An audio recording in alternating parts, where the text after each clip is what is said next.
This is something to gnaw on, and this is where I usually say that it's for the Christian with a short attention span or just short on time.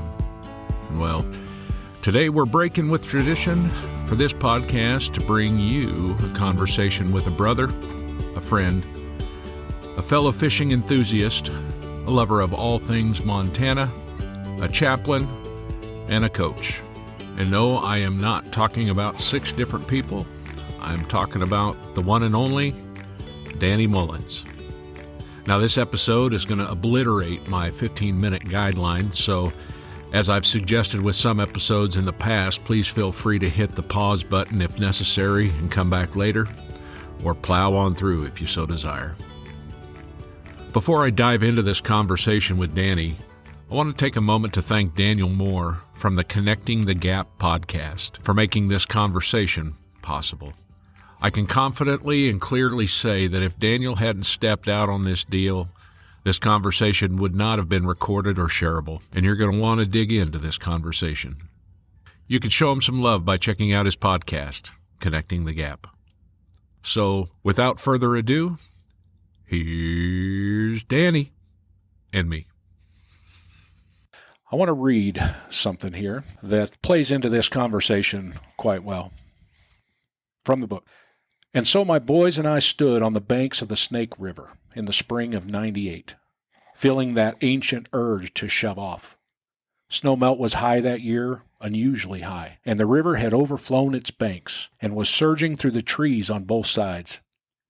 Out of the middle of the river, which is crystal clear in late summer, but that day it looked like chocolate milk. Logs were floating down large tangled branches bigger than a car, and who knows what else. High and muddy and fast, the snake was forbidding. No other rafters could be seen. Did I mention it was raining? But we had a brand new canoe, and the paddles were in our hand. Sure, I've never floated the snake in a canoe, nor any other river for that matter, but what the heck? We jumped in and headed off into the unknown, like Livingstone plunging into the interior of dark Africa. Adventure, with all its requisite danger and wildness, is a deeply spiritual longing written into the soul of a man. The masculine heart needs a place where nothing is prefabricated, modular, non-fat, zip-locked, franchised, online, microwavable. Where there's no deadlines, cell phones, or committee meetings. Where there is room for the soul. Where finally the geography around us corresponds to the geography in our hearts. Look at the heroes of the biblical text. Moses does not encounter the living God in a mall. He finds him, or is found by him, somewhere out in the desert of Sinai, a long way from the comforts of Egypt. The same is true of Jacob, who has his wrestling match with God, not on the living room sofa, but in the Wadi, somewhere east of the Jabbok in Mesopotamia. Where did the great prophet Elijah go to recover his strength? To the wild, as did John the Baptist and his cousin Jesus, who was led by the Spirit into the wilderness. Whatever else those explorers were after, they were also searching for themselves. Deep in a man's heart are some fundamental questions that simply cannot be answered at the kitchen table. Who am I? What am I made of? What am I destined for? It is fear that keeps a man at home where things are neat and orderly and under his control. But the answers to his deepest questions are not found on the television or the refrigerator. That is in the first chapter of a book by John Eldredge called Wild at Heart. And in 2002, my paths crossed with a guy by the name of Danny Mullins. Danny? That's me. Welcome. Thank you. And do you remember giving me that book? I do. Yeah. I do. I was looking at the copyright on this, and I didn't realize this, but this book came out in 2001. I thought it had been out long before that. No, it was brand new. It was the hottest thing out there, right, for men at that time. Yeah. But so from my side of the table here, my life was in crisis mode when you and I met. I don't know. Do you remember when we became roommates there? Do you remember the conversation? I remember we were at the church. We were in the gym. Yeah. And I had just bought a house. No, it's before you bought that. I hadn't bought the house yet. This was on Turk. And I was trying to figure my life out, and I was renting a house that I couldn't afford. And you couldn't afford that? I know, it's sad. And you walked by and said, "Hey, do you happen to know anybody that needs a roommate?" And I'm like, raise my hand. Right there. Answered prayer right there. Right there. It's like immediate. Wow. Well, that's cool because it's funny. I don't know about you, but I'm getting to the age where I've got to run these stories by somebody to make sure that I remember them correctly. Yeah. And so I'm okay, check. You remember that one the way I do too, yeah. So we're good. Sort of. Sort of, yeah. No, what was interesting about that time in life was that, yeah, I needed a place to stay. And quite honestly, I didn't realize you were in a place where you needed somebody to come in as a roommate. So yeah. I'm yeah. You're welcome, by the way. But in that, this book came out. You remember Band of Brothers? Yep. That series had come out about that time. I remember sitting there watching that, and it ignited within, mentally, just this whole dynamic that was just a total void. So you and I would take off and go fishing, and that to me was the drive. When we go fishing, I mean, shoot, we'd chew up this book, and while we're driving, then shoot, we get there fishing, and it shut up and fish, man. Yeah. Just leave me alone. But man, how many miles do you think we drove fishing? Tens of thousands. Yeah. I mean, if you add if you had Montana several times, and well, then there's the trip to Alaska, but we didn't drive it. But that's beside the point. But we still got there. Yeah, we did. We still got there, caught fish, and anyhow. Well, let's back up a bit here. How did you? Most people that listen to the podcast will have some idea, listening to the episodes, how I got here. Mm-hmm. How did you end up in Joplin? So, I'd always known. I grew up in West Texas, out in West Texas, Odessa, Texas. In fact, famous football town. And but my preacher at my church, his name was Paul Weymouth, and he was an Ozark Christian College grad. Okay. And so that put Ozark on my radar because everybody else in that part of the world went to Dallas Christian College, but Paul went to Ozark, and so the next thing that happened, my second oldest brother, Ronnie, went to Ozark and was in a part of a music group called Impact Brass and Singers. He played tuba and ran the slides, and way back in the late 70s, early 80s, it was like the greatest technological thing on the planet. It consisted of 5 small screens with a bunch of slide projectors behind it, run by a bunch of guys that just kept punching slides in a way that it made it look like a moving picture. And so that Ron did that, and then I wish everybody listening to this could see your hands moving. Well, it was a homemade metal box with buttons attached to it they literally had a sort of a dot matrix map of every song that said push these 3 buttons or these 2 buttons. Or is that like a bell, like the children's bell choir? They have the colors, and the teacher holds up the colors and they ring the almost, because he has to follow a script and the map of the buttons. Oh wow! And that's how it was back then. By the time I got there in '84 to Ozark, I was in the group. I also was a slide guy and played tuba.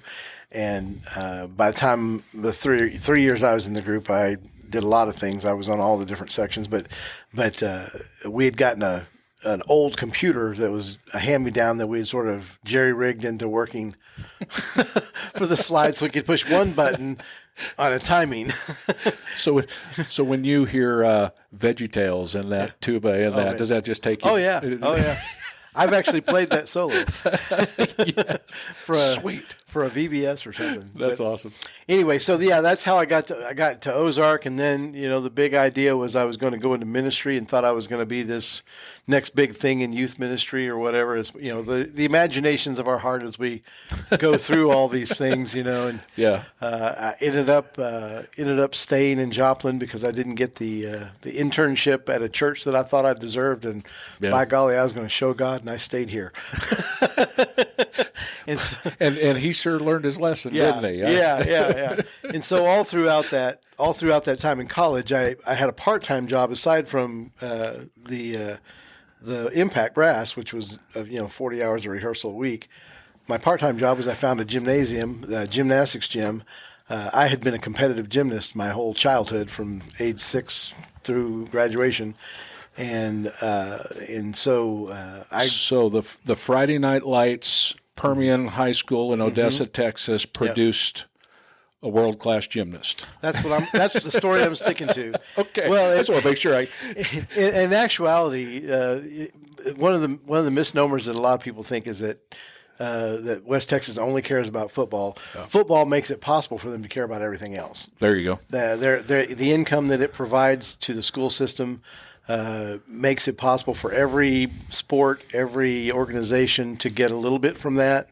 Gotcha. And so it was we had a great time. Cool. And our school in Texas is one of the few states that actually has gymnastics teams in the school system from elementary on up. Wow. And so so I got to compete all the way through high school. And so what discipline or what all of the apparatus? I was an all-arounder. But I usually excelled at vault and parallel bars. Could you do that iron cross thing? I could, for a very brief time in my life, I could. And I'm guessing that means you couldn't do it now. That was 70 pounds ago. Wow. So when you get to Joplin, and you've had it out with the Lord, and you've showed him who's boss. I'm sorry, no, I just can't let that's exactly it. That's exactly my mentality. I was on such a bizarre. I'll show everybody, and so when I stayed in Joplin, I stayed coaching at the gym, and ultimately just became the head coach at that gym. Yeah. Through several years, and I oddly enough, I coached girls gymnastics, not men's, because we didn't have a boys team, but I was pretty proficient as a spotter and I knew technique really well. With that though, out of Joplin here, correct me if I'm wrong here, but we're not talking about second, third, fourth grade somersaults on the deal. We're talking high level. As high level as Joplin, Missouri could get. During that time, we did lots of clinics with bigger, more famous gyms, and guys like Bella Caroli took a couple of our kids, and Christy Kraft over in Tulsa. These are all Olympic level coaches, took athletes from us. So we had good foundations, and we just and I had a pretty decent talent pool. That's cool. So, and I got to coach with some great people, and coached at the University of Missouri in the summers as a clinician, and it was good. It was a good time. So this is, looking back over the last 21, 22 years, these are the oddities of the dynamic. It's like, okay, West Texas football, gymnastics, Ozark Christian College. There's these things that maybe back then would look random, and random and disjointed, and to throw into that random and disjointedness, you played semi-pro paintball. Yes. So we go from gymnastics to doing backflips to dodge paintballs. Is that the? Well, I have another dear friend who's actually a chaplain with a Green Beret group called Fifth Group. Legion is their moniker, I guess, and they're out of Monty, and they're out of Fort Campbell. But Monty was at Ozark when I was at school, and so I was his RA, and I won't tell some of the stories about Monty, but we suffice it to say we both like guns a lot. Yeah, do the statute of limitations expire on these? I don't know if it does at Ozark. They withdraw our diplomas. But At some point in time, that doesn't matter, though, right? Right. Yeah. Right. It becomes a great story 25 years later. Yeah. And so Monty and I became fast friends and buddies for a long, long time. And he found this sport while we were in college, where it was all the way down in Arkansas. And back then, getting to Fayetteville, Arkansas was a 4.5-hour drive through the Boston Mountains. Gotcha. You had to zigzag at 20 miles an hour. It took Yeah. forever. They finally got the highway through, and we were bolting down there. But during that time, we would drive down there, and there was this guy named Harry who had a paintball field that he would organize these games, and we would go down and play. And we had some of the original paintball guns were called Splat Masters, and they were kind of a plastic CO2 gun, and we met some guys, and over time we kind of became the better players in the area. There was Monty and a guy named Duck and Tan and B. These are Vietnamese guys, so their names are interesting. Duck, Tan, and B, and Jeb, and I mean, there's the sort of characters. But we formed a team, and over years of playing together, we ended up going to these qualifying. How many years did you guys play? Oh gosh, from probably 96-ish. No, it was before that. We were in college, so it was been the 80s. It'd been 80, probably 87, 88, somewhere in that neighborhood, all the way until just a couple of years ago. We were still involved a little bit. Yeah. Monty played more than I did. I kind of moved over from playing to coaching to reffing. Yeah, that became more of a thing. But I coached a team at World Cup a few years back. Well, been 20 years back. Nice. We qualified for lots of national competitions, played all over the country, went to multiple World Cups over the years. We had a couple teams that have placed in the top 3 at World Cup, and in the 90s and early 2000, that was a big deal for paintballers. I coached a team at World Cup that got second in the novice division. So I mean, I've always had some sort of connection to coaching, I guess. At that point, and then I was still coaching gymnastics part time all the way. I coached gymnastics part time up until about just before I got married. Yeah, I was still teaching at the Y as a recreational class and coached cheerleaders and whatnot. So, okay, I'm just stepping back here just a little bit. Yeah. I want to come back to this Wild at Heart thing. So after your paintball time, there's a few years in there, and then we end up being roommates for how many years were we roommates? Oh gosh, it was from 02 to when Jamie and I got married at the end of 08, and then there was a sliver of time in there where I bought my house, and then I turned around and sold it, and so in that 8-9 years. So in that time, we started in at that Wild at Heart deal, and then there was a Wild at Heart Bible study that came out, and we had opened up this idea of, let's do this Wild at Heart Bible study. What was it, like 12 weeks or something like that? Yeah, it was like something like that. It was a great format because the way that it was laid out was you'd come in and you'd watch a sliver of a movie, anywhere from 5 to 15 minutes. Yep. And and Eldridge is really good. In fact, I think he has a degree in theater. He does. Yeah. He does. And so he has a way of connecting a theme of a study using a movie or a scene from a movie. So we would you'd get the guys together and we would watch.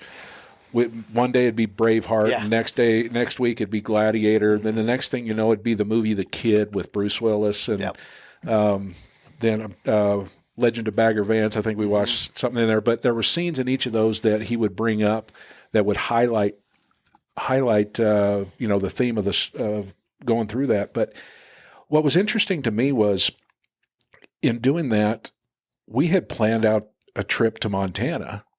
And how many guys went with us that first trip? I want to say it was 8. That's what I was thinking too. I mean, without naming names here, I want to say it was about 8.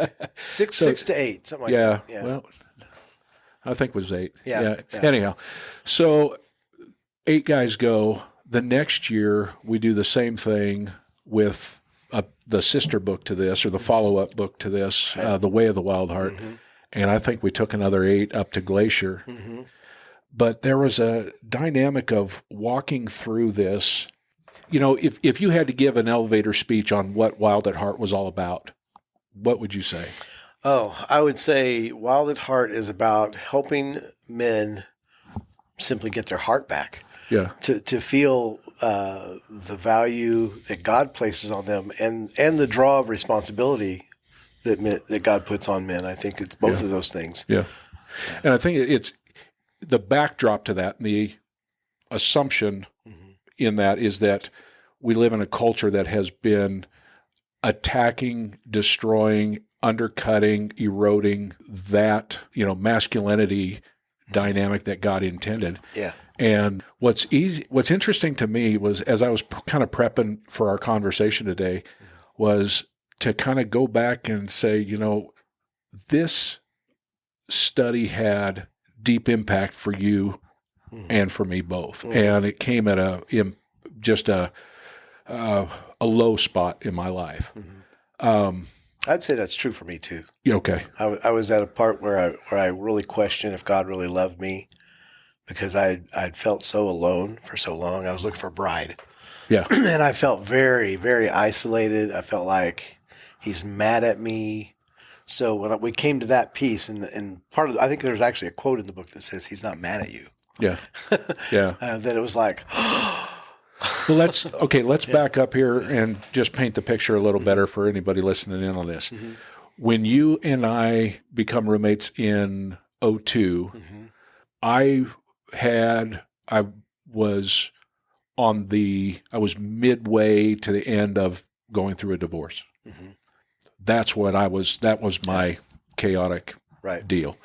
And I was, I'm trying to do the math here. I'm such an age now in 2002, 49 minus 34, 33, 30, whatever. Somebody out there is pulling a calculator out and doing the math for me, and it's not going to help. Thank you. Anyhow, and I'm not going to take the time, even though I'm killing time right now. But point being that I was in my 30s going through a divorce. How old were you then? In 2002, I would have been 42-ish. Okay. So, because 20 years ago. And at that point in time, 45-ish. 45-ish. So at that point in time, you are unmarried. Never been. I'm going to go back. 42. 42. Okay. You got to make this. Yeah. Not that the precision matters, but it's somewhere in that neighborhood. Note to self, next time we do an interview, bring a calculator. Yeah. Have math ready. Anyhow. So, and part of what I want to draw out in this is that the conversation in this book about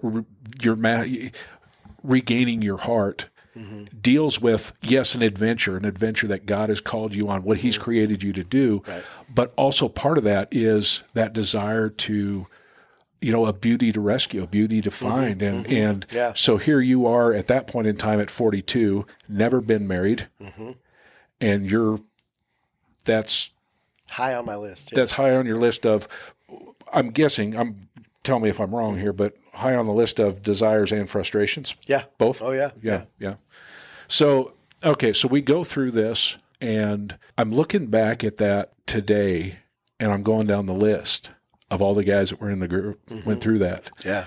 And it's like, and I'm not saying that this study and us doing this was the golden, key. Right. But I'm sure it was a part in all that. But there were I'm counting at least 9 guys who had gone through that study. Not all of them went to that trip to Montana. So if somebody's doing that math, that's not going to add up. But 9 of the men who were there have married and are still married today. Yes. And account for right around 18 kids.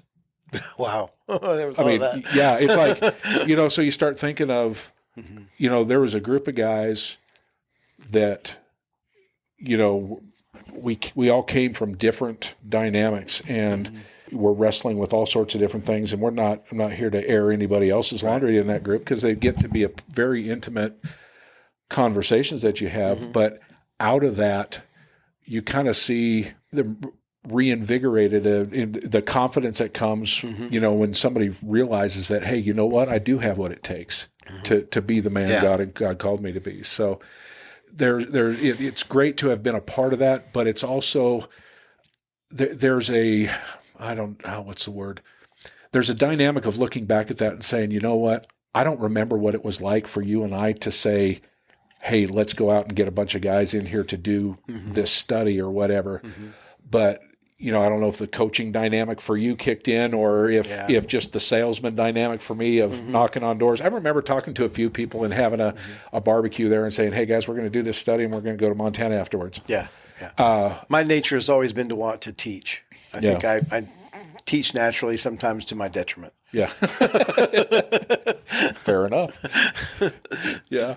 So, but it's neat to see, to look back on something and have a benchmark of, wow, God really worked in that. And what's interesting is the last chapter of this book, dude, I didn't see this until like 30 minutes before we got to the end of this.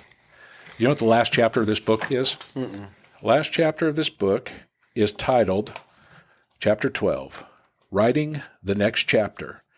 And there are 4 quotes on the front, and I'm not going to read them, but they're George MacDonald, Daniel Taylor, Oswald Chambers, and then Matthew 4:20, which says, at once they left their nets and followed him. You turn the page, and the chapter is 3 lines.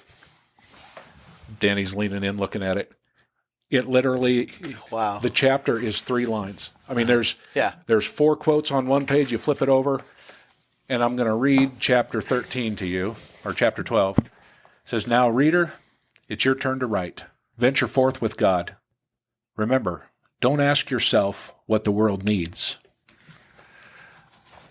And it leaves it blank for you to kind of figure that out. And so this is what I filled in there. I put heart's adventure. And I finished reading this book before we started the study with everybody else. Heart's adventure. Taking people to the Bob. Its solitude, majesty, danger set life in perspective beyond cliches, beyond facades, and beyond fig leaves. When was the last time you heard the term fig leaf? Fig leaf, yeah. Hey, your fig leaf showing. Yeah. All right, if you really want to understand that reference, you're going to have to read the book. Yeah. But anyhow, so you need to read it with a friend though, because then you can point out if their fig leaf is showing or not. How many times did we? Oh gosh, we'd be in a group somewhere. Dude, your fig leaf is showing. Yeah. Anyhow. Oh man. Yeah. Oh, that's good. So. Yeah, that was such a life-changing space of time. Yeah. Because we, as a group, it's the first time in my life I'd had a group of men, or a group of anybody really, but a group of men around me who wanted to understand me in my heart, but also it was the one time in my life that I heard God speaking into not just me, but into my clan, into my tribe, my group, and we could see it in each other. That was pretty cool. Yeah. Yeah. It was, what was interesting to me is in there, in the book, he doesn't talk about it super in depth. It's kind of woven through there, but there's this idea of a new name. You remember that episode? And I don't know if you're up for this, but okay, for you listening into our conversation, you who eavesdrop in podcast world, listening in on this conversation, I need to bring you up to speed on something. The idea in the book Wild at Heart about the new name is that God has a name for you that is not your earthly name. It's not the name you were given at birth. And that name is tied to what he's called you to be. Do you remember? So with that in mind, and in a lot of cases, a lot of times people will identify with maybe not the name they've been given, but a nickname that they've been given by a stepdad. Seagull. Seagull. Yeah. Shorty. And I don't want to mark this episode explicit, so there are certain nicknames that some not so nice people would have for their kids, involving curse words. And so you have the dynamic that those names shape how those kids grow up and view, think about how their Heavenly Father looks at them. And there are those dynamics. So in light of that, Eldridge is talking about the dynamic of God renaming Abram to Abraham, Jacob to Israel, Simon to Peter, those dynamics there. And that identification when God comes in, sets foot in your world, and all of a sudden changes that name. Yeah. And it changes the identification of, it's like all of a sudden, I'm not a turd. I'm not a seagull. I'm not a seagull. I'm not a turd. I'm not a shorty. I'm not fatty. I'm not these things. Do you remember? I don't. I can't put it. It's been so long. Yeah. I'm sure I wrote it down. It's probably in my book somewhere. I for one of the episodes, I was going to tell this story. I had wanted to do this as an episode, but I think this is really a good place right here to talk about that. In Peter Robinson's biography of Ronald Reagan, he writes a story. Now, Peter Robinson was an anomaly in the academic world. He graduated from like Harvard and then went to Cambridge for something else. And his first job out of college is writing speeches for George H.W. Bush. First job. Wow. I mean, okay, That's kind of a big deal. I was changing oil. Okay. Anyhow, so he moves very quickly from writing speeches for him to writing speeches for Ronald Reagan. Writing speeches for Ronald Reagan, when he did his biography, he was writing from I've been with this guy for nearly 8 years perspective. And even though I wrote the speeches, I'm writing from a perspective of I've been next to this guy and I've worked on all these speeches together. He wrote the Brandenburg Gate speech and worked with Reagan on whether or not to include the phrase "Mr. Gorbachev, tear down this wall." And that I didn't realize it, but that was an insanely provocative. Oh yeah, I remember when he said it. Yeah, the State Department they went rounds as to whether or not they were gonna. The State Department was like, "You cannot do this," and Reagan shut him down. He's like, "Too bad, I'm doing it." Anyhow, so Peter Robinson in his book records this little snippet of Reagan's life in which what a lot of people don't realize is Reagan had been married previously to Nancy. There's a lot made of his relationship with Nancy, but he was married to a Jane Wyman. And as divorces go, it was a messy, there was this and that, and he said this and she said that and all that kind of stuff. In the midst of it, there's a point in time in which and if you look at her history, she ends up being married 5 times. One of the movies that she did is literally entitled "How to Make a Marriage Last." If you pull up Jane Wyman and look up her history, and I think it's supposed to be a comedy or whatever, but the irony of that, having been married 5 times or what have you, but she ended up getting her Academy Award and what have you. And Peter Robinson relays a story that Reagan wrote about, or that Reagan told him about, that her phrase was, "You'll never be more than you are right now." And I don't know that I have the verbiage correctly, but the gist of it was, you're a B-rate actor. You're never going to be any more. Accept it. Accept it, and I'm done with you. Yeah. Which blows me away, because at the point in time when she's the actress on Falcon Crest or whatever in the 80s, he's running for president and single-handedly takes down or ends the Cold War without firing a shot. Amazing. Wow. I mean, he's never going to be anything, and that. Wow. So I say that and tell that story to say that when we went through that in this book, there's that dynamic of, what's your name? And there was this, take some time and pray about it, and is God speaking something to you? And I know that he had spoken to a lot of the guys in the group, but somewhere in there, Ronald Reagan hit. And I was at a moment in that. And I mean, in some respects, I hear what you're saying when you're saying you feel on that low dynamic, because I grew up in a Christian home. My dad's a pastor. I came down here to go to Bible college and to be in the ministry. And by the time we've gone through this book, the divorce was over. And that dynamic is you'll never be anything, and what have you. And in that moment, it just broke me. And it's not necessarily just the name, but it was the dynamic that I'm not done with you. And the last chapter of your life hasn't been written. And we're just kind of getting started on some things. And it just, that whole dynamic and that story of Reagan and Jane Wyman and her saying that and whatever, it just brought life.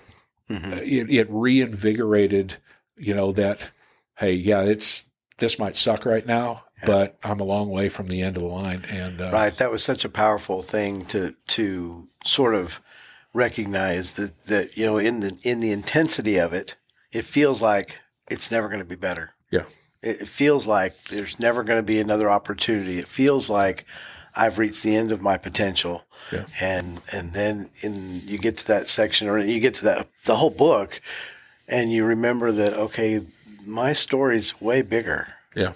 And your story's way bigger, and this guy over here's story's way bigger, and it's so much more than we can even imagine, because he's just training us for the next thing. Yeah, he is.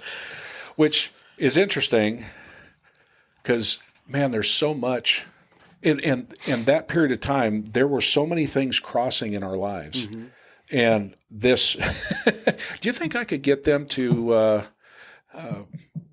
Sponsor this episode, maybe. This episode sponsored by John Eldridge and Wild at Heart. He'll send you a box of books. No, so but the things, the dynamics going on in your life in this point in time too, is that you make a huge and significant shift career-wise about the same time we start into this book. So, I mean, you're not only going through this here, but occupationally, lay that out on the line. So yeah, I'd been on staff at the church there at College Heights, and I was taking on multiple roles, doing lots of things that I sort of could do, but it wasn't my gifting. It was just, I can do technology. So I was part of the production team. I could do computer work and IT work, and shut that phone off, man. It was my watch. And I could do that kind of stuff, but it was not my gifting.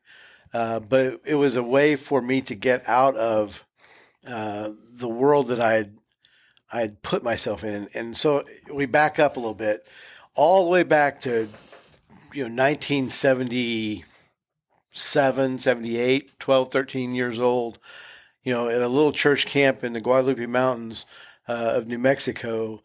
Danny Boy walked to the front of the stage and committed his life to ministry. And made a commitment to God. I'm going to be involved in ministry for the rest of my life. That happened when I was 13, and so that was part of the dynamic of, okay, I know I'm going to Bible college. I don't have to worry about all this other stuff. But that was there. It was in my psyche. Yeah. And so I'd gone through this space prior to working at the church where I kind of pouted a little bit, didn't get that ministry I wanted, so I went out and sowed some oats and acted the fool and went through a little bit of rebellion in my life. But because I have what I would call my adopted family, just prayed me through it. I mean, they just loved on me and took good care of me and kept drawing me back. Oh yeah, and I'll never forget. I was sitting on the porch at one of my surprise birthday parties that they'd had for me. That I was beating myself up over the life that I was living, because at that point I'd developed a porn addiction and other things that had just bad habits, chasing girls or whatever. But my adopted family just kept praying me back, and I never stopped going to church. I always loved Jesus. Yeah. But I was just living like a heathen, And I'm sitting on the porch, and George Melton, who, if that name familiar to you, he was the first tenor of the Gospel Lads from way back, way back, and George had become my adopted spiritual father, and we're sitting on the porch, and I'm just beating myself up, and George put his arm around me, and I might fall into tears here, but he said, Danny, you've never gone too far. God still loves you, and He's got work for you to do. And you can come back to ministry. You can come back and do these things, And I ball and mess, and I'm trying to hold it together, and that's the way that family loved me, and that's what drew me back into a right relationship with God, being involved with church choir, and next thing I know, I'm on staff. Yeah. Wow. So God pulled me back into that, but it was a brother that brought me in, know, and so that got me to there. And so while that happened, sort of the dynamics that there's so much. I have so much in my life that has shaped me for the next thing. So I'll just kind of say from age 16. I had a grandmother who died, and from 16 till I was 24, so about that 8-year period. Get the calculator out. Yeah. I lost about 11 members of my family between a brother, both grandparents, or two grandparents, multiple uncles and aunts, both parents. I said that. Just lots of family, extended family, and then a couple of friends all died in that space. Wow. And so when I went into Bible college, I already lost 4 people. And so my Bible college, my first year of college, I didn't remember anything. I was just a walk-in grief, magnet. So that sort of put grieving and end of life, death and dying in my radar. So jump ahead. I'm back on staff at College Heights.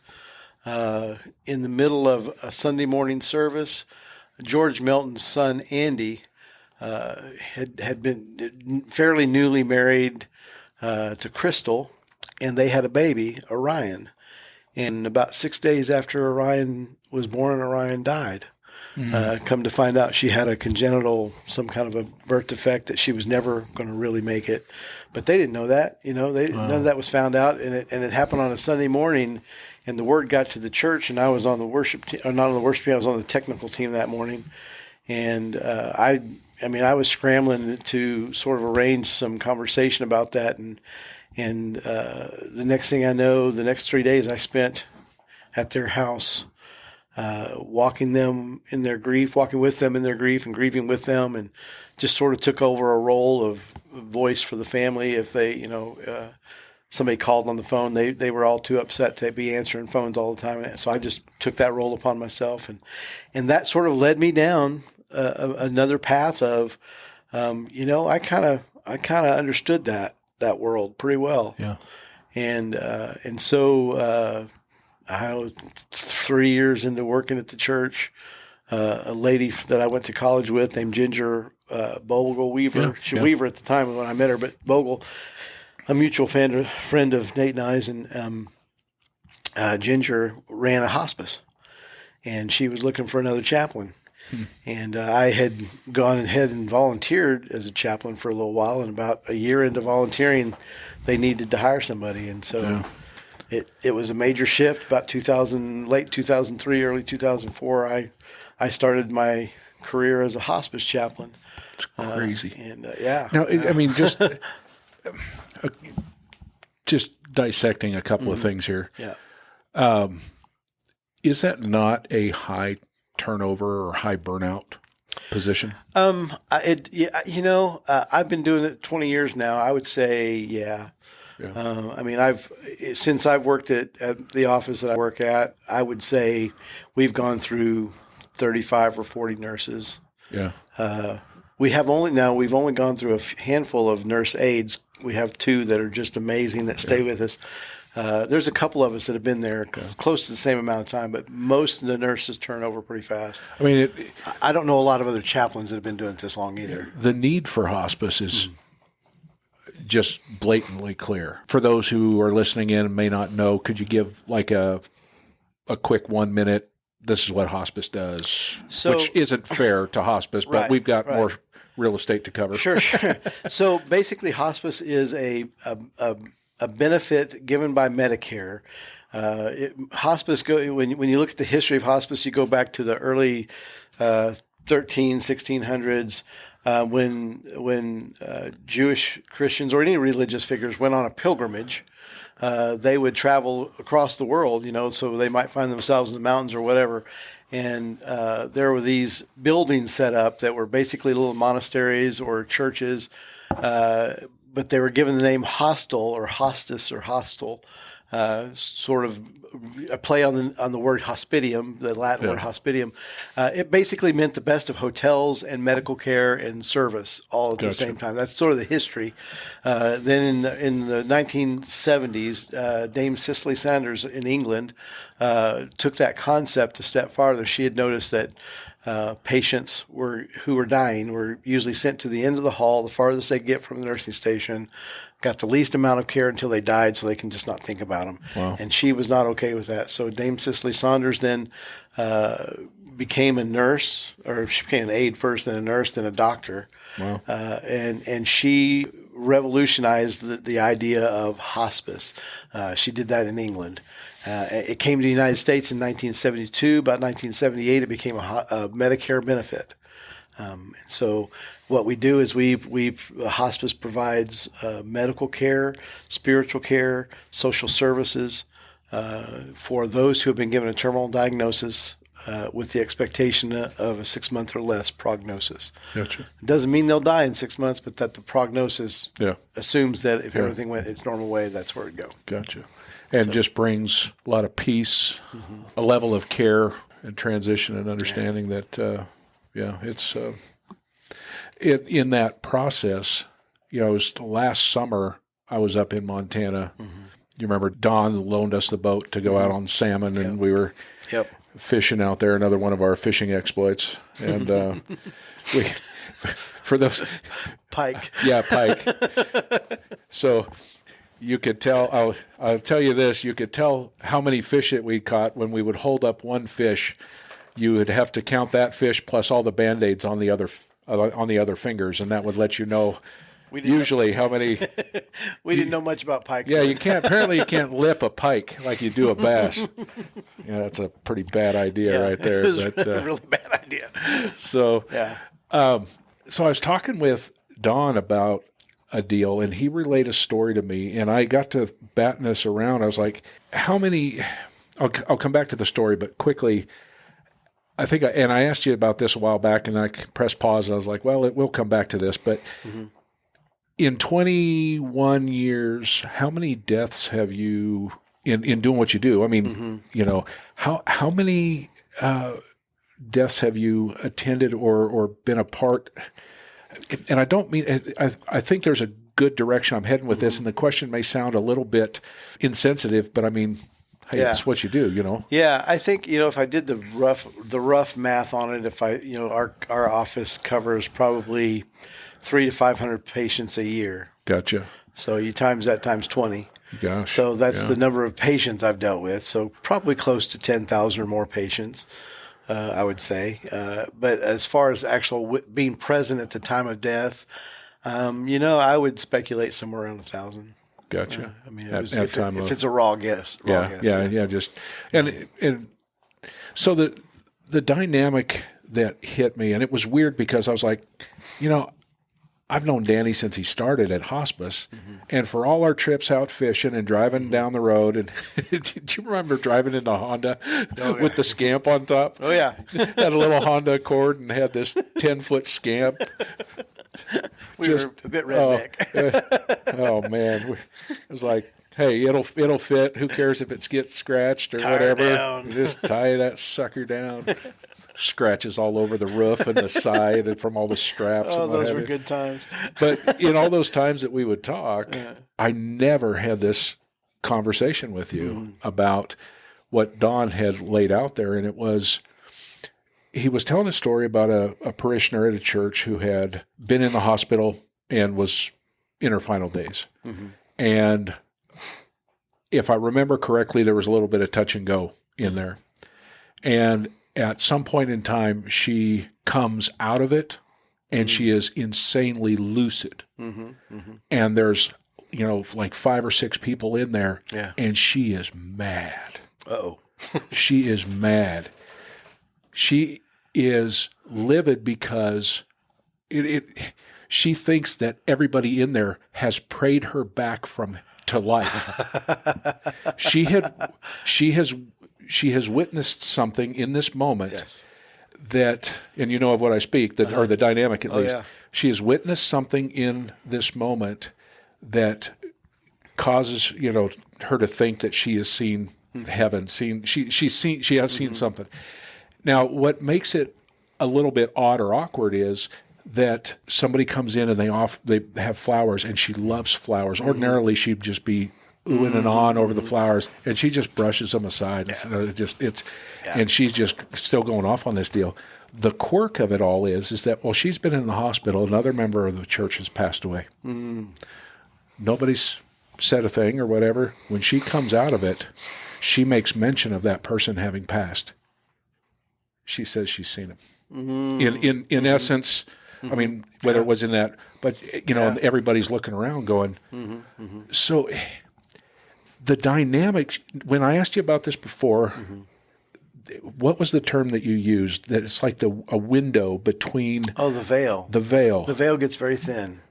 One of the things that you see a lot when you see a lot of dying people is moments where they are having conversations that I suppose science would say, oh, that's just the drugs, or that's just this or that, brain firing and all that. But my experience has been that when they start talking and telling you stories about somebody who's on the other side, or they actually start having a conversation with somebody who's on the other side, I tell people, you better listen carefully, because you might learn some history that you didn't know. Yeah. You might find out some relationships that you weren't familiar with, and they might say some things that might come to real life. And I think that veil gets very thin for those who are dying in that process. And it's too many, just in my own personal experience, too many of those things that I've seen that I would say, I've been in a room and the veil was very thin. Yeah. The veil being just that very sheer light material between here and there. Yeah. Wow. Yeah. Whatever that is. I mean, yeah. You can see through it. They can see on the other side. I think in the book, The Shack, there's this moment where the father is in a cave and he's looking through a waterfall, and he can see on the other side his daughter. Yeah. And that to me is like that veil. He can see on the other side, and he can see that it's good. Yeah. It's good. It's not what I want, but it's good. Well, I was, and when I heard that first, I'll be honest with you, I'm like, okay, this is weird. When I was driving truck cross country, there was a guy that has a radio show overnight that has this kind of stuff on it. George, somebody will post the name of it or what have you, but these oddities, and I was well, this is. Is he the UFO guy? Yeah, UFO guy. So, so I'm thinking this is on that level, and I'm like, but at the same time, this is Dawn. This is credible. Yeah, some of you know this is life. credible level material. Your experience, credible level, and I go back and I open up and I start reading. And it's not all over Scripture, but you look at Stephen in Acts 7 and 8, and his face, as he's having this, there's something beyond this world going on. Yeah. He has that conversation where his face lights up, and it's very similar to Moses meeting with the Lord. Yeah. And his face. Yeah. When you if you've ever read through The Voice of the Martyrs. Yeah. In some of those martyr experiences, the reports that are talking about it, this is what they've witnessed. Yeah. Very similar ideas. Yeah. Yeah. And so Stephen's statement in the midst of that is just powerful to me, for him to say it shifts as a super spiritual. It's super spiritual for you when you're getting stoned with rocks. Yeah. To say, hey, I see Jesus. No, this there's something massively different going on in this moment when he says, I see Jesus standing at the right hand of the Father. Father, forgive them. And in those moments, it's like you see that there's a completely different level that he's. And I don't know what the takeaway of that is, other than, I probably still got to chew on this a little bit, but the dynamic of the depth of what happens there. There's also, Paul has an experience, and Paul says, well, the gist of it is you saw things that we don't speak of. Well, why not? I don't know. You can't answer the question. Yeah. But same thing happens to John in the book of Revelation, where John sees something, and they say, seal this up. Yeah. Everything else you can tell, these are the things that you can talk about? But no. Yeah. So it's interesting. I don't know if it's so simple as to say, no, there is another side. There is an eternity. There is a heaven. There is a spiritual world. The decisions we make here and now impact where we'll be at those moments. And it always comes to mind. I talk about this text a lot. It comes to mind Hebrews 11. Hebrews 11 talks about all the heroes of the faith. Yeah. How by faith, so-and-so did this. By faith, so-and-so did that. And he talks about dozens and dozens and dozens of them.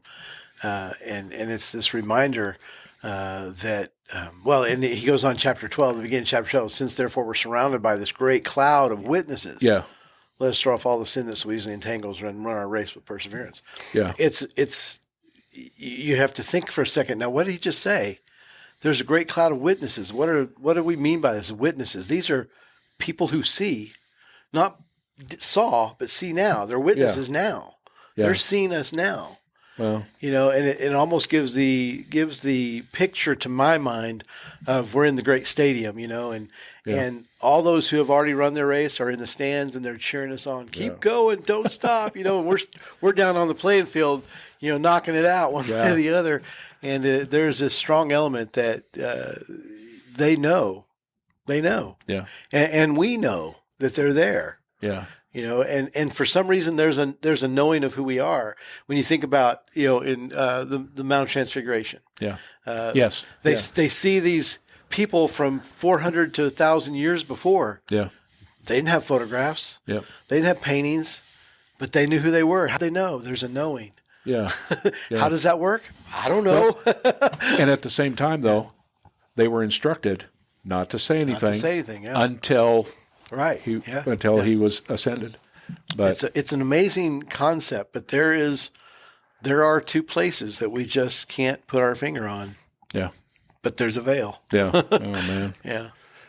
Well, I appreciate your perspective on that because and I hope that maybe that peels back the numbness for some people listening in that the reality of it is it's not kooky. It's not out there. It's very, very real. Yeah. But I am going to do what I don't want to do. We're kind of getting to a place where I need to look at winding up. So I want to make a bit of a hard shift in our conversation because as we go back to the wild at heart dynamic, there's been this dynamic of adventure. Of doing new things, and this job has been a new thing for you. The podcast dynamic has been a new thing for me. Do you remember when we sat at McDonald's and I was like, hey, dude, I want to do this? Yeah. I'm probably 1.5 to 2 years ago. Yeah. I mean, does that sound about right? Yeah, that's about right. Yeah. So what's interesting to me about that is that start for me was the start for you. Yeah. In yet again another adventure. Yeah. So as you're doing the hospice dynamic, you're opening up another chapter. Why don't you take a second and bring us up to speed? So when we go all the way back to my sports history. Yeah. I've always been a part of the world, and I mentioned earlier I'm a natural teacher. Yeah. I always want to explain why the what's and therefores of that I think I know. Sometimes, Sometimes it's balderdash, but that's a great game. fair statement. Okay. But throw you under the bus. Sure. But there's always been a dynamic of a heart for initially for people. Secondly, for missions, I spent some time in Australia, New Zealand on the mission field, and felt very drawn to that, but never felt that I could be on the mission field without being married. And so I left that dream behind when I came back to school and thought, someday maybe. And then time went on, and the next thing I know, I'm 45 before I get married, and so I'm like, I don't know, you got to find a 45-year-old woman who's ready to go live in a mud hut, and that's kind of hard to do, Not all of them are up for that, Yeah. So I in my heart I just thought, surely there's a way that I can be connected to missions. And during our time at College Heights, so you went on a few trips to Taiwan. I ended up in Vietnam, and different places.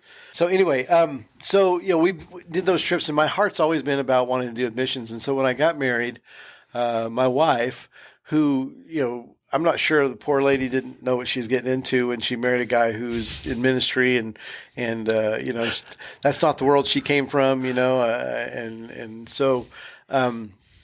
and she's a great godly woman, and I love her. But I'm a bit much at times, and so I tend to jump around from thing to thing, and I'm sure that makes her crazy. But my heart's always been with missions, and I always wanted to have a connection to missions. And so another one of the things that I do 20 plus years ago, back this will be my 22nd or 23rd year, is I work for a national missionary convention called ICOM, in which I do a lot of the production. I work with the production team recently in the last 5 years as stage manager, but I've done all kinds of things, sound, light, and video wise, because I want to be connected to missions. Yeah. And so a few years into our marriage, an incredible opportunity opened up for a missions agency here in Joplin, and she went to work for a company called Train International, and they do pre-field, post-field kind of work, training to before field, debriefing coming off the field, and so she's a part of that team that gets to help with that, and so that was like, oh great, and that team orchestrated another connection with a guy named John Taylor, who was at Ozark during my time, and then left and went out to California to school. But he ended up on the mission field, came home, was in a church in Arizona, and lo and behold, he now is the executive director of Coaching Mission International, CMI. And they provide coaching training. And so coaching CMI connected with Train, connected with me, and so I got some coach training. And in that process of learning how to do coaching, because I wanted to work with missionaries with Train, it sort of developed into a passion. Yeah. And so well, shoot, you've always operated on some level as a coach. Yes, yeah. And in different capacities. Sports coaching is different than mentoring. Mentoring is different than life coaching. Life coaching is different than other kinds of coaching. There's lots of kinds of coaching out there. But I've always been connected, yeah. Yeah, either way, you are somehow alongside of or behind with a boot in their back in the sport. A boot in their back. Yeah. Well, that would be the military side of you and Monty, but that's hilarious. Okay, maybe that's not the most endearing definition of what it is you do, but no, just the dynamic of figuring out what it is to motivate and encourage people to go and take the steps in the direction that they need to take to accomplish what they need to accomplish. Right. Yeah. And so I started off getting the coaching training, and then my wife thought, hey, I'll give it a shot. And so she started on her first classes, and she's, in my opinion, a better coach than I am. But we have, as a couple, become passionate about it. And so we decided, we would like to work towards doing a full-time coaching business. And so we're not full time yet. I'm still having to work a job. She's still got to work a job. But we opened a coaching business called Deep Water Coaching, Cool. Based on a Proverbs that says that the purposes of a man's heart are deep waters. Yeah. And so we like that, and so that's where we went. And so rolling. we're in that process of trying to get clients and do the business and still learn the craft. Yeah. There are so many aspects to the How craft. would you, just quickly, and for those who, like me, I don't know how you differentiate between coaching and counseling. Right. So here's an easy way to understand it. So counseling deals mainly with archaeology, looking at the past, looking at the brokenness that's happened in the past. Gotcha. And figuring out how to cope with that. Okay. Mentoring would be dealing with what's going on right now based on my own experiences. I've lived some life, and so I have this to give to you. Coaching has to do with who do you want to be and how do you want to get there. Gotcha. And me coming alongside you and asking you enough good questions and right questions to help you see the path that you need to go. Gotcha. So it deals with architecture. Gotcha. Archaeology, today, architecture. There you go. I like that. No, that makes it easy to keep in mind. That's not my original deal. I took that from somebody. I couldn't tell you who it was because I don't remember. But so it's not my original idea. if somebody's listening in and do you guys have a website up or we have a Facebook page. Deep Water Coaching. Okay. On Facebook, and they can get hold of us through that. There's links to scheduling a consult. There's phone numbers you can call from there to get us and leave a message if we don't answer. Yeah. And we can walk you through. You have a free consult first, for 30 minutes. See what you see, sort of what coaching is, and see if that's a dynamic that will help you get to where you want to be. Right now, we're looking towards in the very near future. I say very near future, in the next couple of months, putting together a life purpose class for a weekend course. Is that a on-site or that'd be an on-site in-person thing, but that's going to be pretty closed to start with. Do you do a lot of Zoom call? Like meeting with people? Because a lot of our meetings are Zoom. Yeah, because you connect with Andy out in Nashville, don't you? We haven't yet. We're in that process. In fact, we're going down next week to talk to them and gotcha and check on that. But that's exciting. But yeah, we're making connections and we can do. That's the beautiful thing about coaching too. As a business, you can do it from anywhere. I could go on vacation and still coach people. Yeah. So it's a cool dynamic. You get a sat phone so you can be in the Bob Marshall Wilderness, and there you go. I'm on the other line. Hang on, I got a fish on. Yeah. Get this one netted and released here. Well, this bull trout attacked my not real streamer, but yeah.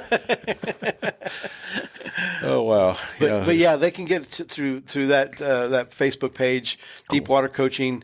And we'd love to hear from them. I'll have the links in the show notes, and so whatever platform you're listening on, just take a look at the show notes, and you'll see those in there. And I won't say prices here, but online right now, because we're still training and stuff, our prices are fairly cheap. Yeah, fairly competitive. Yeah, quite competitive. Quite competitive. There we go. Anyhow. So another dynamic to that too that'd be important to know is we're working on mindset coaching. Life coaching. We do both do grief coaching. Yeah. My wife is actually doing financial coaching. Yeah.